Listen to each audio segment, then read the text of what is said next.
Olá, boa noite, sejam todos bem-vindos.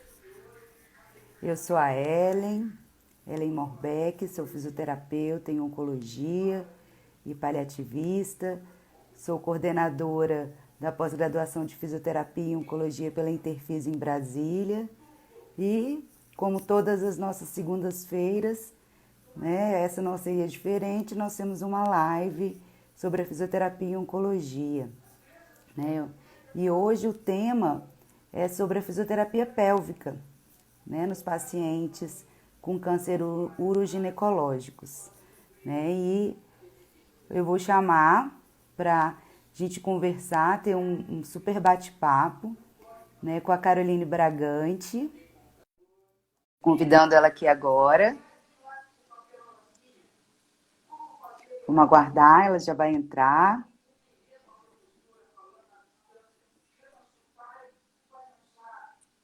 A Caroline Bragante, ela é especialista em fisioterapia e oncologia pela BFO.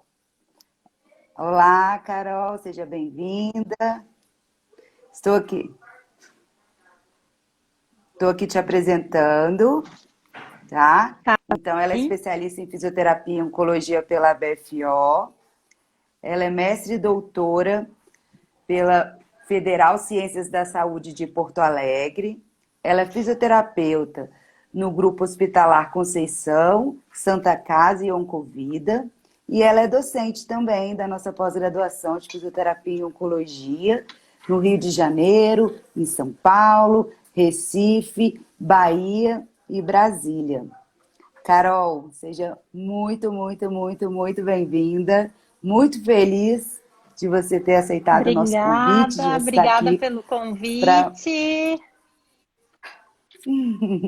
Muito bom falar Imagina, com obrigada. você Eu acho que eu sobre vou. esse Eu, tempo.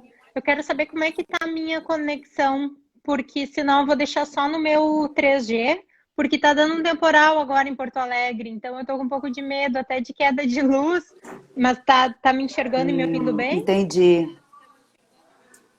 Tá falhando Como um é que tá a pouquinho. conexão? Tu acha que tá Tá falhando um boa? pouquinho. Tá, então Assim, tá. tá Peraí que eu boa para vou. te Eu ouvir, posso mas trocar aqui assim, rapidinho, então? pode, troca pelo Vou 3G para ver se fica melhor.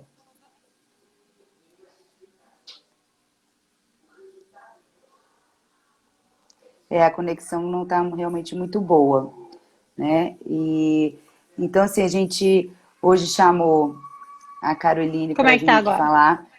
Agora sim, tá melhor. Tá Chamou, melhor, tô né? aqui falando que a gente chamou você porque você assim tem a expertise sobre esse assunto, uma profunda estudiosa, né? Então, e assim, para a gente poder iniciar, Carol, quais são os principais tumores uroginecológicos?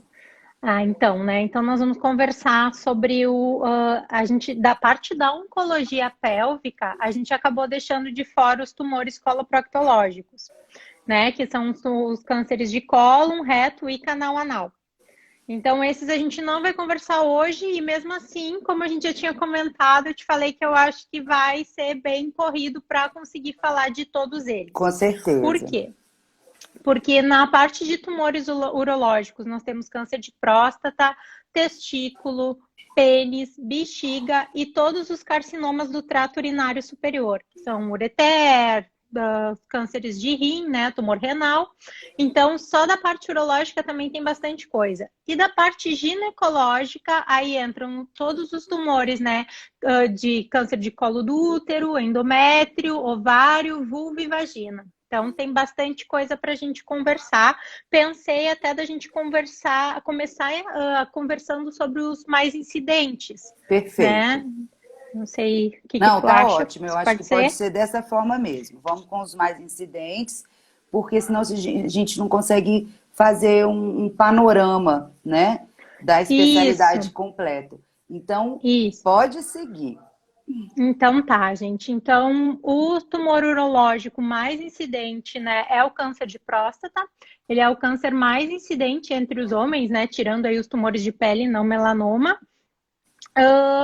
E aí, então, vamos falar um pouquinho de como esse câncer pode ser tratado oncologicamente falando, e aí depois a gente vai para a repercussão desse tratamento oncológico e o que a fisioterapia pode fazer. Tá Perfeito. boa a minha voz aí? Tá Tá ouvindo bem? ótimo, Tudo tá ok? tudo Então tá. ok. Pode seguir. Bom, então o tratamento do câncer de próstata ele pode ser cirúrgico, né? Não necessariamente, mas geralmente se opta por cirurgia. O nome da cirurgia realizada é a prostatectomia radical. O que a prostatectomia radical retira? Retira a próstata e tudo que está dentro dela, então retira os ductos ejaculatórios, a uretra prostática, retira também ambas as vesículas seminais e os linfonodos da fossa obturatória. Então, vai anastomosar a uretra membranosa, que é lá onde está perpassando a musculatura do assoalho pélvico, com o colo vesical. Isso quer dizer que todo esse mecanismo, né, o esfíncter uretral interno ou proximal, foi retirado durante a cirurgia. Então, isso vai trazer repercussões funcionais, como incontinência urinária e também a disfunção sexual, a disfunção erétil por manipulação aí dos feixes vasculonervosos. Por isso que a gente vai falar daqui a pouco na parte de estadiamento, e é tão importante que às vezes os físicos que não trabalham com onco não se dão conta do quanto é importante saber o anátomo patológico da peça cirúrgica, né, o PTNM, né, o que foi encontrado no patológico, porque isso nos dá um prognóstico de reabilitação. Se era um tumor que estava invadindo, um tumor extracapsular, invadindo o feixe vasculonervoso, muita coisa teve que ser manipulada ali. Então, provavelmente, talvez não tenha sido capaz de preservar os feixes vasculonervosos. Isso reduz muito, né? Se unilateral e esse paciente for jovem, essa preservação, se unilateral e paciente jovem, que tinha uma boa potência prévia, ele tem uma chance de recuperar, sim, essa função erétil. Mas mesmo assim, essa taxa, ela cai bastante. Então, é importante até na hora que aquele paciente senta na nossa frente e quer um prognóstico de reabilitação, que eles sempre perguntam, né? Quantas sessões?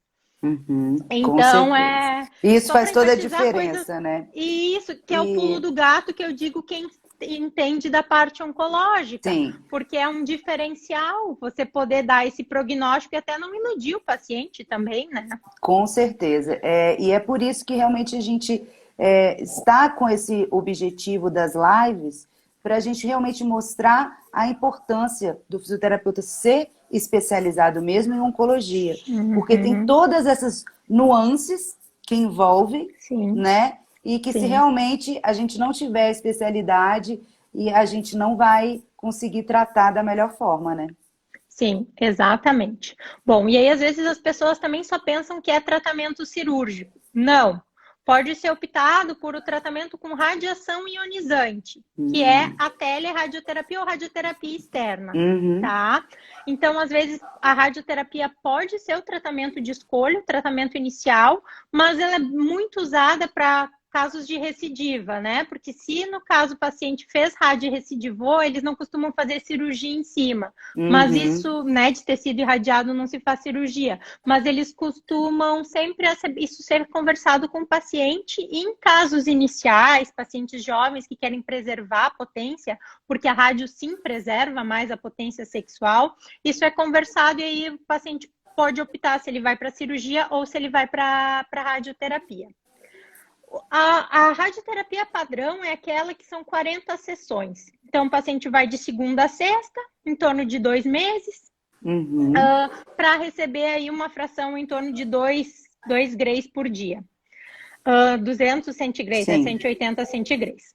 Hoje em dia, há novos protocolos. O hipofracionamento, que tenta reduzir essas 40 sessões para 20, e o ultra hipofracionamento, que tenta fazer em 5 sessões. Então, eles dão uma dose bem maior, só que aí envolve aquelas questões de que o paciente tem que estar muito bem posicionado para receber essa dose maior. E aí entra outro pulo do gato da fisioterapia, porque para esse tratamento radioterápico dar certo e ele conseguir levar numa boa, sem as complicações actínicas, esse paciente tem que estar com a bexiga cheia e com a ampola retal esvaziada, vazia. Então, e se o paciente foi para rádio porque ele deu margem positiva nesse anátomo patológico que a gente conversou? Ele fez cirurgia, ele fez uma prostatectomia radical, provavelmente ele vai estar incontinente.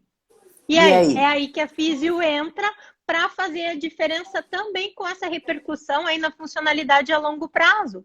Porque aí esse paciente que não consegue segurar para realizar a radioterapia é um paciente que provavelmente vai evoluir com cistite actínica e com retite actínica, acaba indo doses de radiação para tecidos interpostos, né? Cabeça do fêmur também, mas principalmente bexiga e reto. Então, a gente consegue minimizar essas complicações a partir do momento que a gente consegue treinar esse paciente e ele conseguir segurar mais, né, reter mais essa urina, ao menos para fazer o tratamento radioterápico. E eu não vejo assim, devia ser uma indicação primordial. Vai para radioterapia, vai fazer fisioterapia antes. Com certeza. E não tem, alguns médicos já encaminham, mas não é unânime. E até porque às vezes a gente está ganhando, está indo tudo muito bem, e o paciente chega, olha, vou ter que fazer a rádio, veio o resultado do exame, o médico achou melhor, e aí a gente vê que fibrose radioinduzida é difícil de tratar.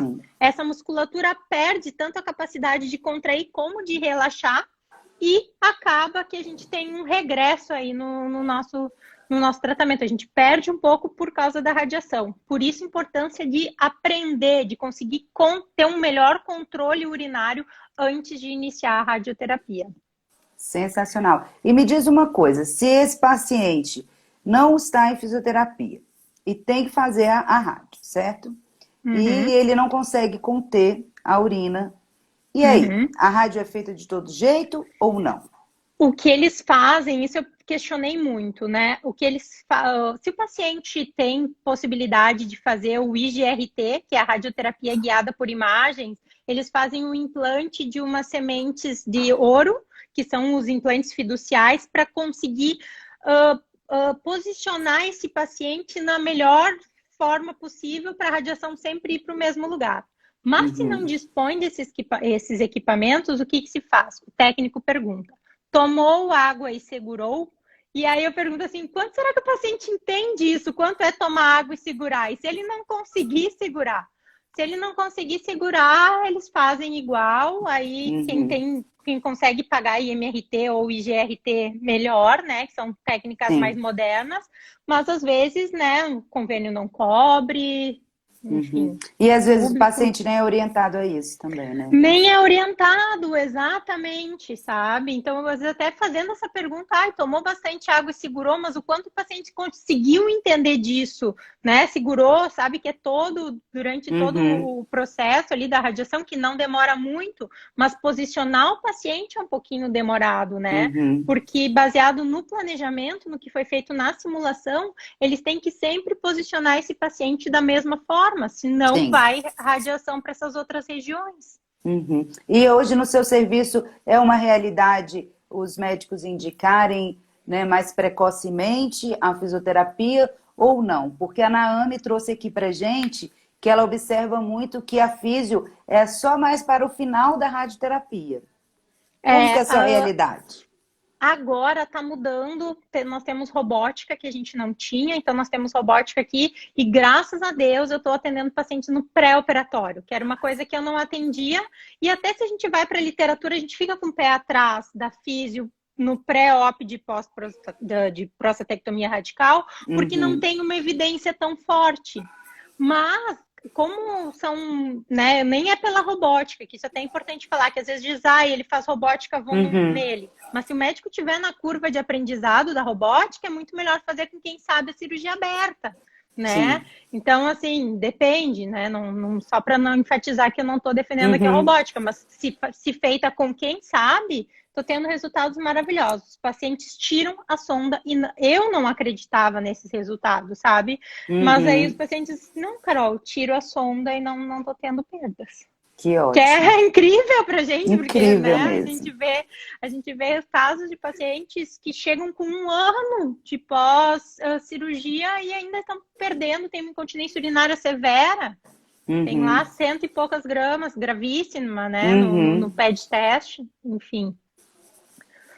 Então Né? vamos. Mas, enfim, aí é isso. O indicado, o ideal seria que eles viessem quanto mais precoce possível. Sim. Mas aí também eu acho que tem um pecado do físio, sabe? Porque às O vezes na quê? rádio a gente não pode fazer alguns procedimentos. E aí alguns radioterapeutas eles têm medo que a gente vai manipular essa pele, porque essa pele já está mais sensível e se eu fizer qualquer manobra, digamos, sei lá, porque vou fazer quebra de fibrose. Eu posso Entendi. romper essa pele, o paciente ter uma radiodermite e ter o tratamento radioterápico Uhum. suspenso, E até a quais pele os se recuperar. cuidados, então, já que você tocou nesse assunto, quais esses Ó, cuidados que a gente precisa ter com o paciente que está em radioterapia? eletrodos intracavitários não é o momento de usar nessa fase, porque a mucosa está muito inflamada. E a gente também quer, em primeiro lugar, que o paciente consiga completar o tratamento, por quê? Para curar a doença, né? Claro. Não adianta o nosso paciente ficar suspendendo o tratamento, porque ele tem mais risco de falha do tratamento oncológico. Então, evitar eletrodos intracavitários, tanto biofeedback eletromiográfico ou pressório intra, né? Uhum. Externo de superfície pode sim usar, os exercícios deve sim fazer, até para a gente tentar minimizar esse efeito de fibrose radioinduzida que ocorre na musculatura do Uhum. assoalho pélvico, né? Então, mas mais seriam esses cuidados de cuidar da pele, se o paciente vem antes e ele está indo para a sessão de rádio, não usar nenhum creme, Sim. óleo, nada. Né? Então, cuidados com a pele, seguir bastante o que a equipe de enfermagem, né, dos radio-oncologistas indicaram para eles, porque alguns indicam Tegum, RD Care para a Uhum. região, outros não indicam. Então, a gente tem que ter É, um jogo de cintura aí para ir pelo que o serviço está indicando. exatamente, esses cuidados são muito peculiares de cada serviço, né? Eu percebo isso, Sim, sim. Eu né? acho banho de assento com chá de camomila, compressa com chá Uhum. de camomila, outros recomendam chá de malva, outros já vão direto para os princípios prontos, né? Sim. Tegum, enfim, esses outros cremes. Ah, Mas perfeito. seria isso. Não sei se eu respondi a pergunta, Não, era isso, né? respondeu. Era isso mesmo. Então, assim, tem uma pergunta aqui da Naame. Qual a indicação dos cones? Mas isso é Isso de de gineco, gineco. dos Vamos cones chegar em vaginais. gineco? É. Vamos chegar Então, lá e de tumores urológicos, o principal é é, próstata. é próstata. Então, aí tem esse tratamento com cirurgia, radioterapia e também tem a hormonioterapia, que os análogos do LH-RH, que é para parar de produzir a testosterona. É como se eles tivessem retirado os testículos, que antigamente se fazia uma castração física, hoje se faz uma castração química. Só que esse tratamento é dado somente quando o paciente começa, se ele está tendo uma recidiva bioquímica, né? Que é quando a gente diz que o PSA está começando a aumentar a partir daquele valor mínimo na DIR que ele Uhum, conseguiu atingir. E aí, então, tem que cuidar, porque se esse paciente vem para reabilitação sexual, ele vai ter queixa de estar com desejo hipoativo, né? Tá sem libido, e isso é normal. Por quê? Porque faz parte do bloqueio androgênico que ele está recebendo. Então, às vezes, tem que conversar essas questões bastante com o paciente, porque às vezes ele não sabe, ele não é esclarecido, a gente diz, não, mas isso é bom, porque quer dizer que a castração está fazendo efeito, e a gente precisa da testosterona principalmente para o sim. desejo, né? Uhum, Então, explicar para esse paciente. Outra coisa também, explicar as coisas que vão mudar no ato sexual, porque esses pacientes, a maioria deles vão ter um orgasmo seco, porque foram retiradas as vesículas seminais e os ductos ejaculatórios. Então, ele não vai mais ter a ejaculação. E o homem confunde ejaculação com orgasmo. E o mecanismo orgásmico, ele está preservado, porque ele é a nível cortical. Então, explicar para esse paciente que ele vai ter orgasmo sim, mas que não uhum. vai ejacular. E também, muitas vezes, ele associa só, a minha ereção não está 100%, não está como era, eu não vou ter prazer nesse pênis mais flácido, e ele pode. Então, a gente orienta muito, faz encontros com a parceira também, para explicar, orientar a bomba Uhum. vácuo, a eletroterapia peniana, tudo para tentar preservar corpos cavernosos, para quando essa inervação já estiver ok, né? Porque nervo é o que demora mais no Sim. corpo humano para se recuperar. Então, a gente tenta fazer com a bomba a vácuo, com a eletropeniana, uma modulação aí endotelial, para ter liberação de óxido nítrico e evitar esse quadro de hipóxia que o pênis entra após a cirurgia, né, por causa da denervação, enfim, de alguma neuropraxia, algum problema nervoso. E aí a gente tenta, então, fazer esse engurgitamento passivo, melhorar a oxigenação, para quando o nervo já estiver ok para voltar a funcionar, ele não ter fuga venosa, que é o que era chamado, ele não conseguir simplesmente engurgitar, ele não conseguir reter o sangue dentro dos corpos cavernosos. Por quê? Porque formou fibrose nos espaços lacunares. Então, o físio consegue prevenir tudo isso se esse homem e a parceira adotam. Até eu coloquei aqui, trouxe um modelinho de bomba a vácuo que eu gosto, que tem o esfigmo, porque já saiu um estudo ano passado. Isso aqui é a borracha, que às vezes tem que analisar conforme o caso, sempre aonde vai dar vazamento. E eles viram que uma pressão de 200 milímetros de mercúrio foi a ideal, que pressões mais altas testaram até 400, 600. É uma pressão alta, né? 200. Altíssima, porque a gente vê 200 no esfigmo, a gente vê que já aperta. E aí eles viram que não tem benefício adicional em aumentar essa pressão, e se acaba aumentando aí as reações adversas, como petequias, enfim, outras, né, complicações. Sim. E assim, Carol, esse papel, né, que a gente exerce educacional, né, e essa abordagem também multidisciplinar, né, interdisciplinar, transdisciplinar, na verdade, ela é muito eficaz, né, e ela é essencial, porque trabalhar com a sexualidade do homem né, uma linha tênue. Né? Exatamente. Então, realmente, a gente precisa desse suporte. Justamente essas condições que você colocou do orgasmo mesmo, que não está relacionado com a ejaculação. Então, realmente, é todo esse trabalho, né, de outros profissionais também, né, para mudar, para quebrar paradigmas, né? Com certeza. E às vezes até o Cialis, que o médico deu para ele utilizar, ele acha que ele vai tomar e vai ter uma ereção. E não, ele está dando justamente para oxigenar os corpos cavernosos, para evitar essas complicações. Então, como eles tomam e têm algumas reações adversas, a maioria dos homens chega no consultório e diz: ah, sim, meu médico prescreveu, mas eu parei de tomar. Aí é o nosso trabalho de educação também, não, mas se ele prescreveu, vamos ver, foi de 5 miligramas, ou foi de 20, foi de 5, então para uso diário. Então tem que continuar, sabe? Então explicar que às vezes até os médicos pensam, mas ele não entendeu, é uma coisa que não está tanto na rotina deles, né? E aí a gente entra aí para educar, para ensinar e fazer um apoio à equipe multi. Perfeito. Você costuma indicar os seus pacientes para esse acompanhamento da psicoterapia, né? Sim, muito, muito importante. Claro que tudo é custo, né, Ellen? Então, tem alguns pacientes que não conseguem ter esse suporte financeiro para ir em todas as indicações, mas sempre que possível, eles têm que ter um acompanhamento também psicológico. Pacientes com câncer de pênis, que a gente vai falar, então, pacientes com câncer de pênis, muitas vezes tem que fazer uma penectomia total, amputação do membro.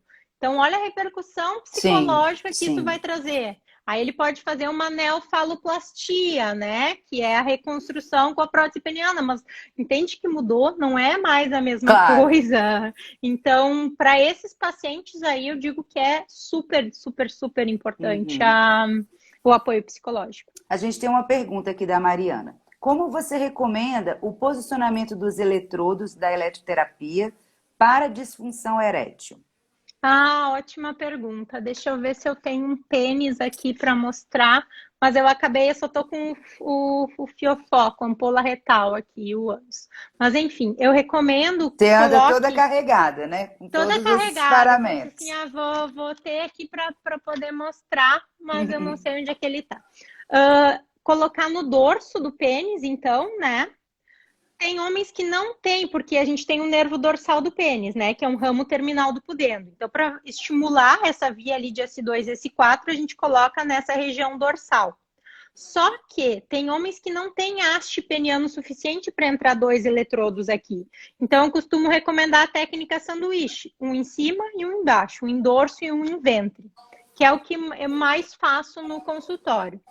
Ah, mas o pênis é tão minúsculo que não, né? Porque eles têm uma retração Sim. também que eu não vou conseguir colocar em sanduíche. Então, pode colocar no dorso e lá na região do corpo perineal. Lembrando que a maioria dos homens tem muito pelo nessa região. E aí, ao colar ali no corpo perineal e o homem se mexer um pouquinho, vai dar uma sensação de choque e eles não gostam disso. Sim. Então, o que eu prefiro mesmo é a técnica sanduíche. Em cima em dorso e em ventre.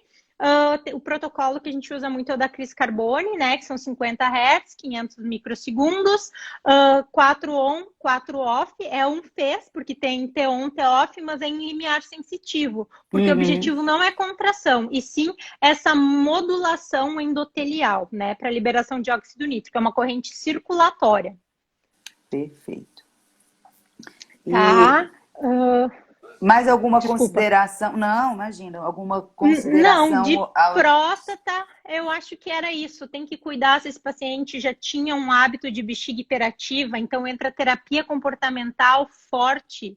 Nesse caso, alguns por lesão nervosa vão desenvolver uma bexiga hipoativa, então aí já chega na hora do prognóstico de reabilitação dessa incontinência, isso já vai retardar um pouco mais, então a gente tem que fazer uma boa avaliação e deixar esse paciente bem ciente, né, dos desafios que a gente vai enfrentar durante o processo de reabilitação.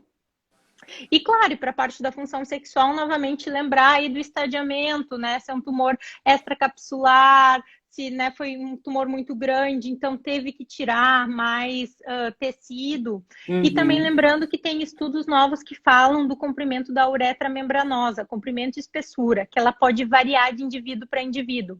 Então, indivíduos que têm essa uretra membranosa mais espessa e comprida, isso facilita, né? Porque quer dizer que ele tem um aporte aí maior. Alguns pacientes até que a gente vê que tinham um estadiamento, poxa, esse cara tinha tudo para ficar incontinente e não ficou. Então, provavelmente tem esses fatores de variabilidade individual, né? Como comprimento e espessura da uretra membranosa aí interferindo. Então, nem sempre a gente consegue, né, só de olhar os dados do caso e dizer vai ficar incontinente ou não vai. Não, tem muitas variações aí que interferem nisso. Perfeito. Tá. Acho que podemos falar um pouquinho de testículo, então. Sim, sim. Pode ser? Ou você quer entrar para os tumores ginecológicos? Vamos falar de testículo e aí depois a gente entra para os ginecológicos. Para os ginecológicos, tá. Então, tumores de testículos, né? A idade mais frequente de acometimento é dos 15 aos 35. E aí a gente tem um problema porque são jovens. São pacientes jovens, né? Pacientes super jovens e que são assintomáticos no início. Então, os sintomas já começam por metástases pulmonares, por implantes secundários aí no pulmão.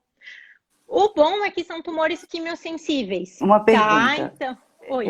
Então, você falou que eles, né, eles são descobertos tardiamente, né? Diagnóstico tardio da doença.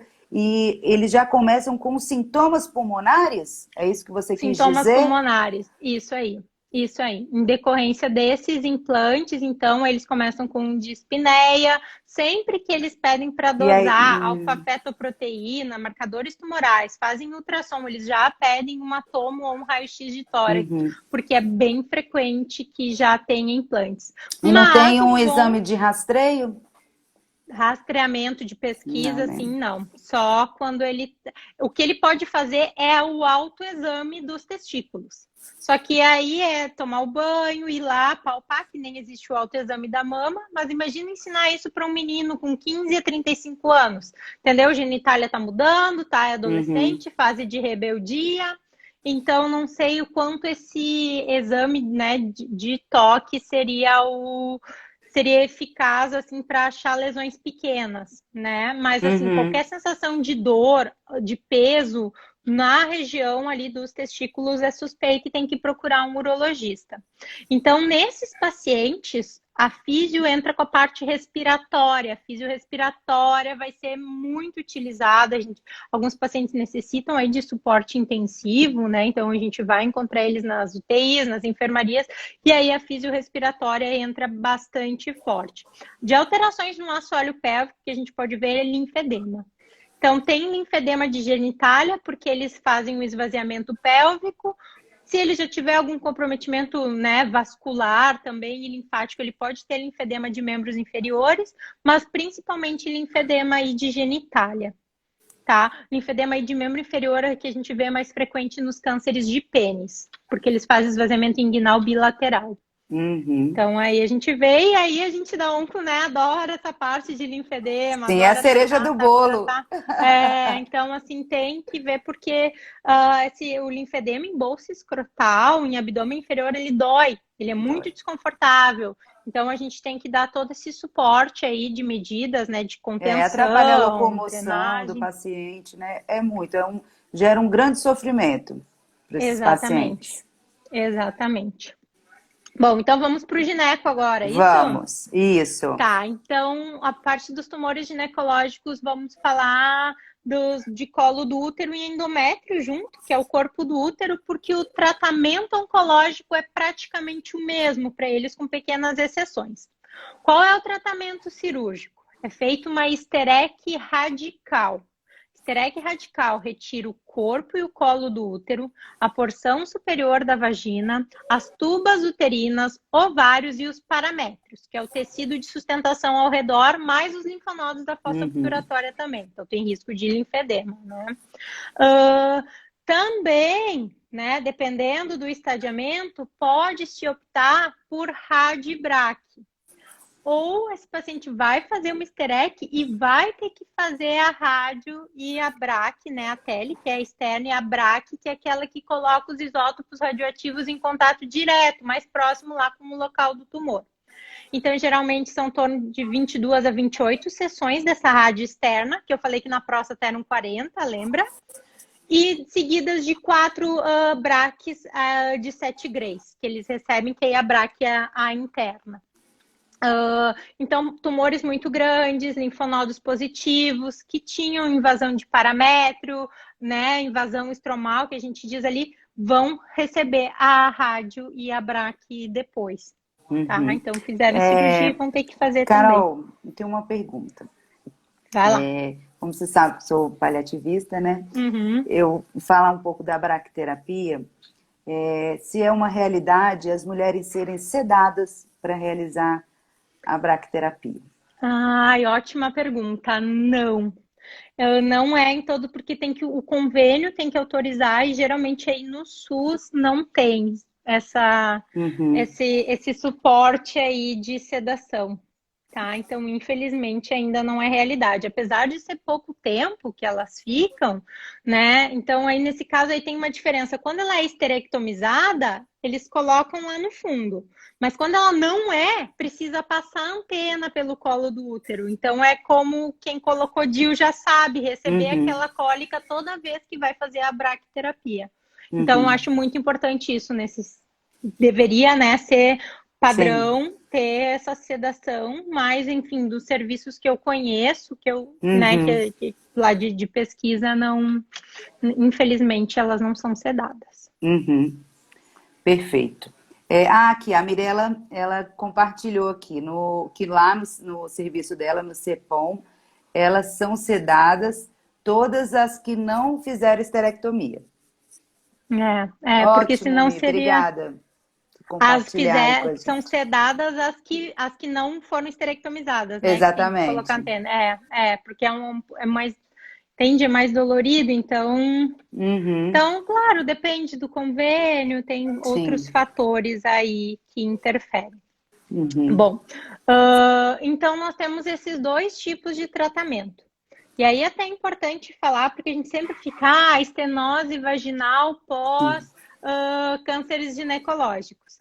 Lembrar que a gente não falou da parte de coloprocto, mas também toda a radioterapia da região, assim como a gente falou que próstata dá retite actínica, Actina.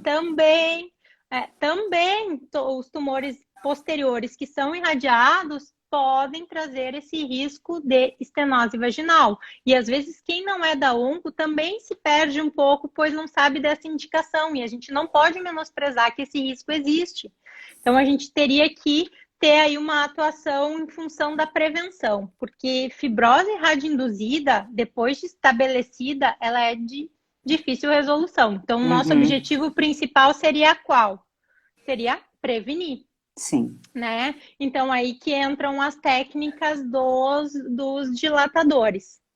E até agora, na nossa pesquisa, quando eu terminei o meu doutorado ano passado, a gente viu que existem muitas reações agudas da mucosa, como a mucosite, que estão associadas com os efeitos tardios. Então, esses efeitos tardios seriam resultado dessas reações agudas mal resolvidas ou exacerbadas. Então, assim, na cabeça e pescoço a gente já conseguiu associar que quanto mais mucosite e não intervir nessa mucosite, mais trismo tardiamente, né? Vai ter mais risco de fibrose radioinduzida tardiamente.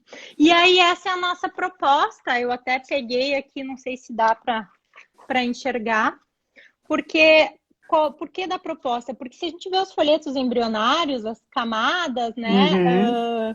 Toda a mucosa, ela foi... Opa, deixa eu ver se eu estou na figura certa. Aqui, ela é da endoderma. Sim. Entendeu? Toda veio do mesmo lugar. Então, o que muda?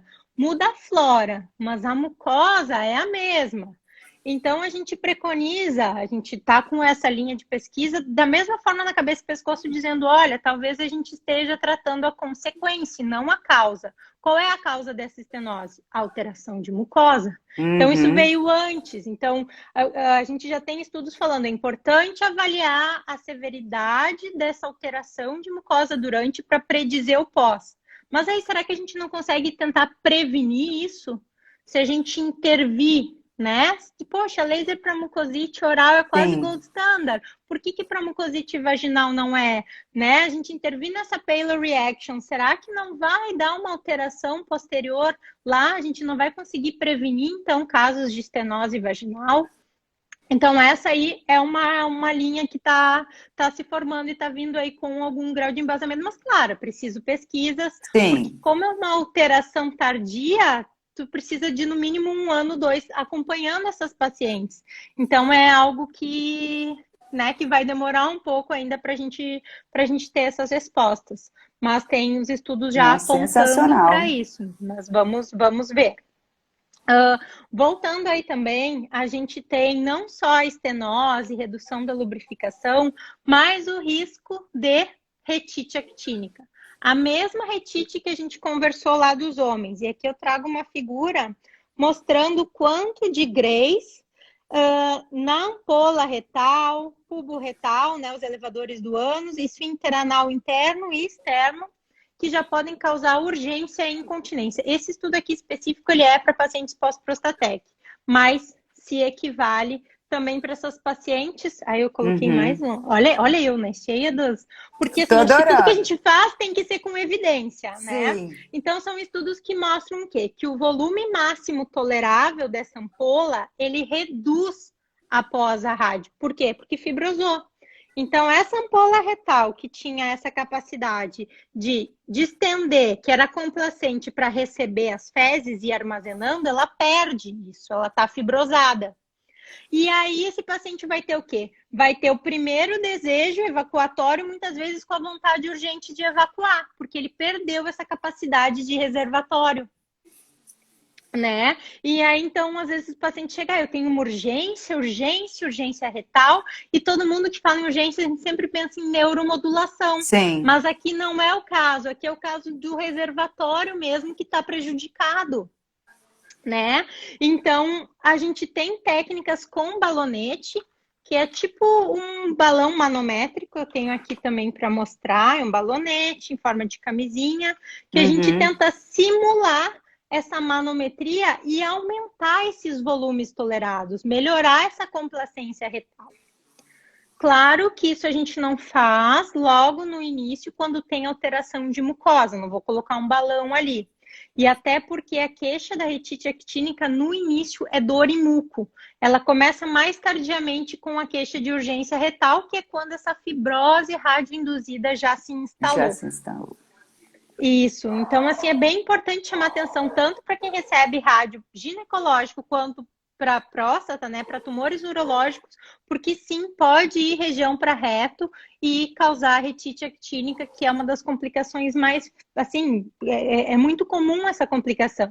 E eu não vejo ser dada tanta importância. Se fala nessa incontinência urinária, Sim, pós-prostatec, disfunção sexual, mas também tem que falar das alterações anorretais, porque nós temos pacientes que sim vão para a rádio e vão ter essas alterações, né? e Então, tudo esse tipo isso, de urgência. todo esse tratamento é feito em nível ambulatorial. E isso tudo feito em consultório, feito pelo fisioterapeuta, né? Então, até assim, lembrar então que urgência, tem que lembrar dessa urgência retal pela ampola e não só, né, colocar na neuromodulação. Então, é muito importante. Às vezes, o físio que não está atuando nessa parte oncológica, ele pensa em urgência, vou neuromodular, porque sim, é padrão ouro, mas não é o caso aqui. O caso aqui dessa urgência é outra. É por uma alteração mecânica, por uma fibrose na região da ampola retal.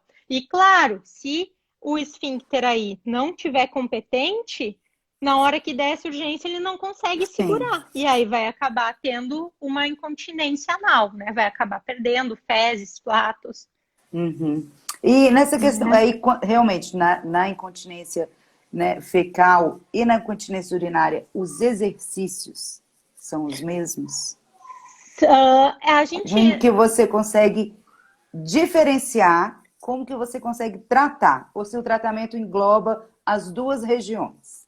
para os homens, quando a gente usa para parte de incontinência urinária, a gente também costuma usar o reto como via de acesso para eletrodos intracavitários, se tiver que usar, né? Então, tanto de biofeedback e tudo. Então, o assoalho pélvico, ele perpassa em anéis, então a gente Sim. contrai ele como um todo.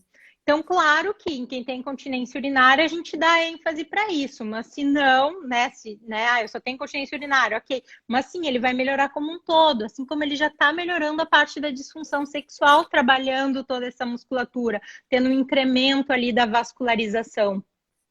Então, sim, mas no caso de mulher, eu tenho incontinência urinária, a gente usa geralmente eletrodos intracavitários vaginais e, se necessário, por algum problema, para dar o estímulo exatamente ali da região do esfíncter anal externo, onde ela tem que contrair eletrodos intracavitários anais. Então, tem um pouquinho de diferenciação. Mas, se não, os exercícios são os mesmos, a sequência é a mesma. Vou usar biofeedback eletromiográfico, posso usar pressórico também, vou usar eletroestimulação, vou usar os exercícios de cinésio, sempre começando, né, que nem na academia, do menor, do mais leve, progredindo. Então, a gente começa deitado, que a gente tira o peso dos órgãos abdominais e da gravidade da paciente, depois a gente já começa a sentar em pé e depois em situações de exercício. Tem que colocar no estresse, para plataforma vibratória, game terapia.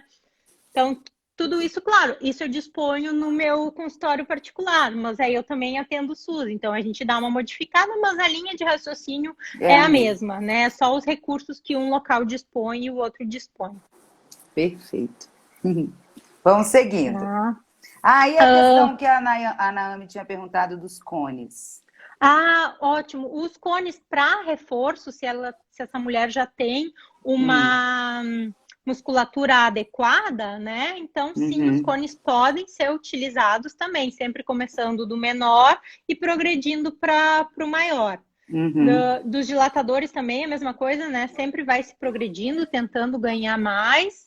E sim, eles podem ser usados. Talvez, como ela perguntou no momento da radioterapia, talvez ela queira perguntar se pode usar durante. Durante eu não recomendo, porque essa alteração da mucosa é importante, né? Então, o principal que a gente quer é que ela consiga fazer a radiabraque sem suspensões. Então, durante eu não indico nada intracavitário, nem nenhuma manipulação assim mais, né, agressiva na região. Perfeito. A gente tem uma outra pergunta aqui, da Pá Cipriano. Ela quer saber sobre segurança da eletroterapia nesses pacientes, devido à proximidade né, com a neoplasia. Uhum. E ela falou em alguma coisa específica? Não, acho Não? que não. Na parte Não. de coloprocto, que eu trabalho muito, existe a Lars, que a gente chama que é a síndrome da ressecção anterior baixa. Então, os pacientes que retiraram a parte de reto baixo, eles têm muita dor, urgência. E o que eles aplicam aqui? É comum colocar interstim nesse paciente. Carol, explica o que é interstim. É um tipo marca-passo de bexiga, é um TENS implantado. Então, esse TENS fica 24 horas por dia estimulando esses pacientes. E tem vários estudos, revisões temáticas falando, né, disso como um dos padrões para LAR, né, para essa síndrome da Uhum. ressecção anterior baixa, refratária à fisioterapia, refratária a tratamento conservador. E isso não aumentou nenhum, né, não aumentou nada nessa população, tem acompanhamento de 5 e 10 anos, então eu costumo usar. E até se a gente for pegar para reto, porque eu falo em próstata, tá, ok, a próstata foi retirada próximo, mas eu coloco no reto, não é? Agora Sim. pensa em quem tem câncer de reto, quem teve câncer de reto, eu estou justamente colocando em cima do local. E aí a maioria dos estudos é com bio, com eletroterapia nessas regiões, e não teve nenhum caso de aumento. Teve um artigo de 2018, né, falando de pacientes com ratas com câncer de colo uterino, e aí não teve, eles fizeram TENS somente uma vez, acompanharam de 7 em 7 dias, e aí o grupo controle e o grupo intervenção, eles não tinham tumores maiores, né, diferentes, assim como nos de ultrassom, por exemplo, que o grupo intervenção teve tumores, né, estatisticamente maiores. Não, nem marcadores tumorais também que eles pesquisaram, né, em todos esses 28 dias, foi KI67, o VGF, não teve alteração em nenhum dos grupos. Então, eu aplico, eu usaria em mim, usaria na minha mãe, então eu uso outras coisas, talvez a radiofrequência, aí eu já não sei, né, não tenho propriedade para falar, não vou falar, mas se eu tenho dúvida, eu não uso. Mas... a Segurança tem. eletroestimulação, tem, e eu usaria. E aí eu acho que às vezes a gente peca em usar esse recurso, que é um recurso tão valioso e que dá tão bom resultado por medo ou porque desconhece quem não é da área, né? Daqui a pouco alguém vem dizer, pô, Carol, tá falando que não usa radiofrequência, é tão bom, tem segurança, né? Então é isso, às vezes a gente não usa por medo e peca. E eu acho que a gente tem que ir mais atrás disso, sim, para poder oferecer para o nosso paciente o que tem de melhor para tratar aquela disfunção naquele momento. Sensacional. Sensacional. Uhum. Então vamos prosseguindo. O que mais que Bom, você tem? aí nós temos os tumores de ovário, que aí mais ou menos a gente pensa como testículo, porque eles vão trazer muitas repercussões respiratórias, né? Infelizmente a incidência está aumentando. É o tumor ginecológico mais agressivo que tem. Teve uma mudança agora nas últimas estimativas que ele ultrapassou o câncer de corpo do útero, de endométrio. Se eu não me engano, ele está em 7º lugar e o de endométrio, né, está em 8º.